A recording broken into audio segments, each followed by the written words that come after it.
2024, nagpondo ang DPWH ng lampas 500 billion para sa flood management program nito. Madam Speaker. Sagot!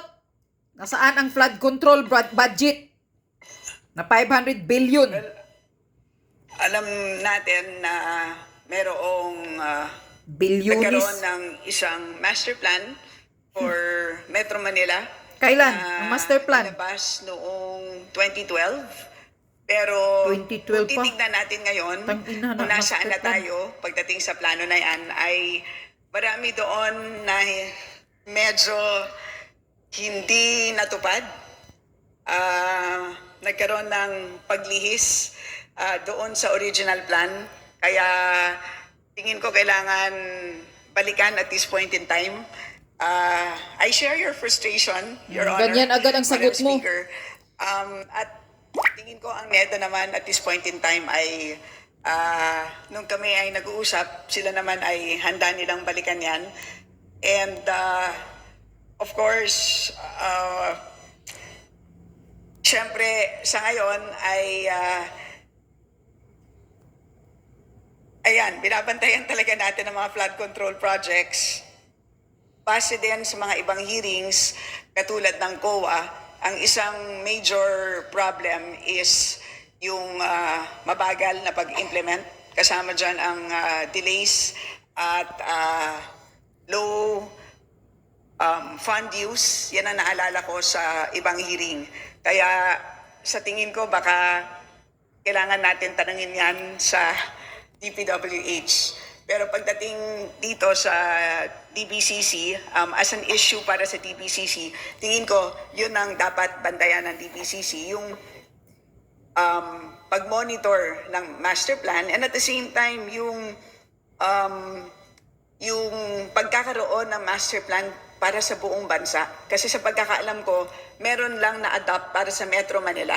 Pero pagdating para sa buong bansa, meron lang kasing river management plans para sa buong bansa. So meron tayong 18 river management plans, and for each of those, merong flood control chapter, kumbaga. Pero pag sinasabi mong isang buong master plan for flood control para sa isang bansa, sa ngayon wala pang ganon. So yan ang pwedeng Diyos tignan ko po, wala ng pala. DPCC. So nasaan ang budget? Honorable Brosas, that you have 3 more minutes. Nasaan ang pira? Nasaan ang budget? 5,500 flood control project Oh, ang tatapos yan. na. At marami pang iba ang kasalukuyang ginagawa sa buong bansa. Pagyayabang ni Bangago, palakpakan din ang mga himod-puit. Thank you, Madam Speaker. Napaka-personal din sa akin dito kasi binabaha ako eh. Kaya kailangan ko itanong talaga, no? Kasi despite the DPWH Flood Management Program from 2022, which amounts to 128 billion, tas 2023, 182 billion, 2024, 244 billion, talagang mapapatanong ka, Madam Speaker.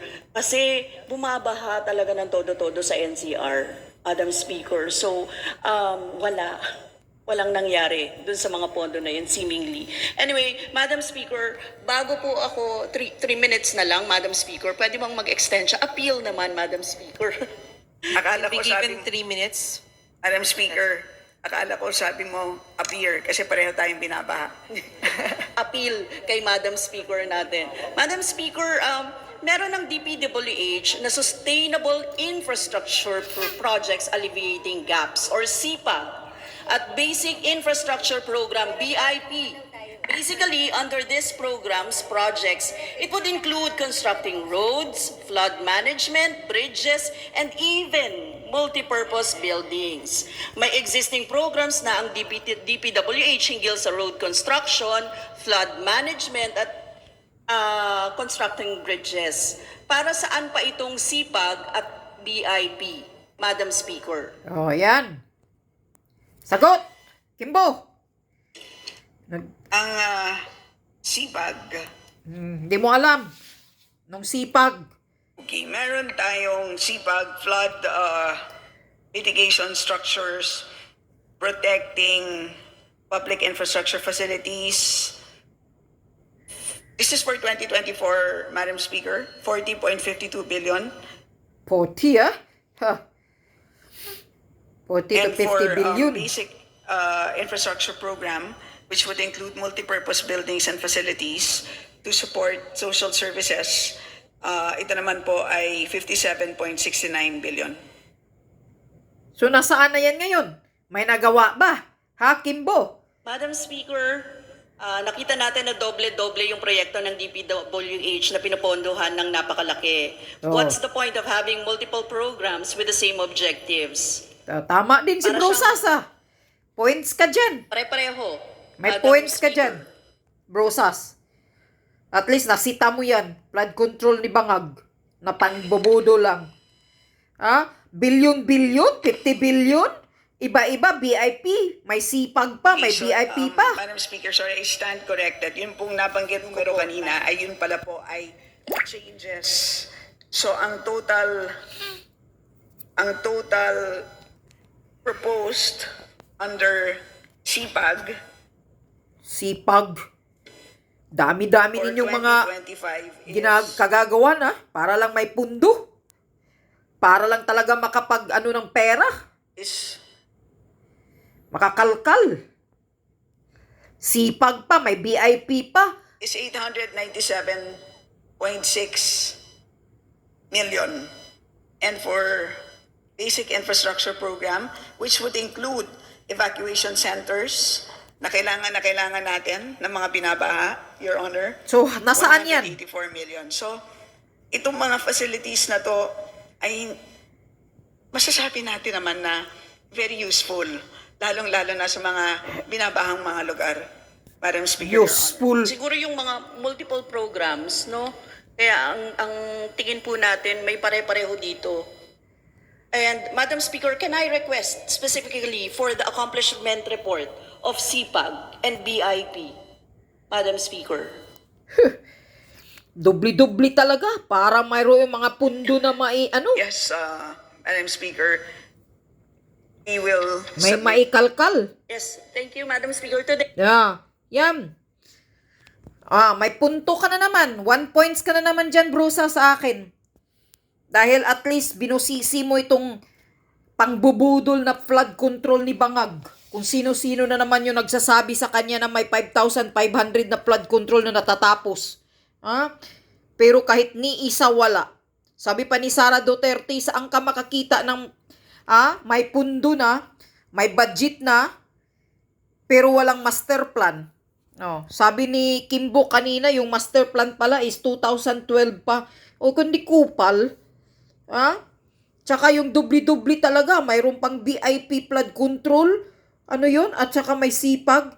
Bakit dami-dami? Para ano? Para mayroon talaga kayong makalkal na mga budget. O ito, budget sa sipag. O ito, budget sa BIP. Kanino ba naman yung mga BIP? Puro lang kayo gawa-gawa ng ganyang mga pangalan-pangalan. Tapos punduhan kunyari. Pero nasaan? Ngayon, mayroon bang nagawa? Tapos mayroon ng mga pundo, mayroon ng mga budget na bilyon-bilyon. O ano yan? Lagi na kayong nagagalit na yung kalamidad sa inyo. Kimbo. Sa mga ninyo, panggagago ninyo sa taong bayan.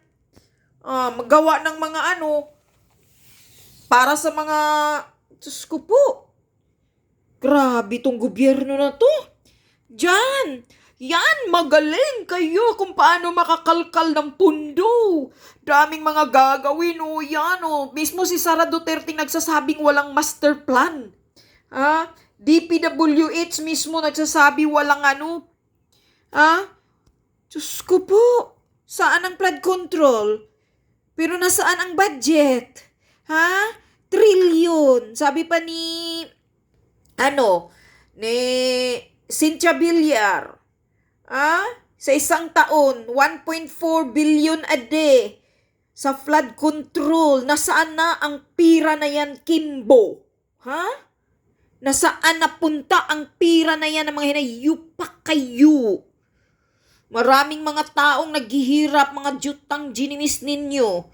Kayo kung saan-saan ninyo, pinagbubulsa na siguro ninyo, baka Diyos na lang. Ito ang gobyernong pinakamagaling gumagawa ng mga pundo para maibulsa. Maraming mga kagabalbala na ganito ang gagawin, ganito ang gagawin. Tapos lalagyan na ng pundo o pundo sa ganito, pundo sa ganito. Pero wala namang nagawa. Wala namang pinapagawa. O, yung pabahay lang, nasaan ang 1 million a year na pabahay ni Bangag? Puro panggagago, panluloko. Diyos ko po, talagang walang kwinta talaga ito. O, buti, brusas. Busisiin mo pa. Kung nasaan, sabihin mo sana nasaan ang pera, nasaan ang budget. Yan. Kailangan kayo mag-transparent, may transparency. Ipapakita ninyo sa publiko. Pira ng taong bayan yan, mga kupal kayo. Oh, wag na yan kayo lang nakakaalam. Ikaw, Kimbo. Oh, mabubuking ka rin, Kimbo. Mabubuking ka rin. Hintayin mo lang. Maraming magbubusisi sa mga ano mo. Sana busisiin yung lifestyle mo. I-check yung salin mo. Puro kayo nagpapasikatan. Nagpapasikatan. Mahiya naman kayo. Pira ng taong bayan. Sus. Talagang itong Bangag administration talaga, grabe, hindi malipol ang mga kawatan. Ang dami-daming korupsyon.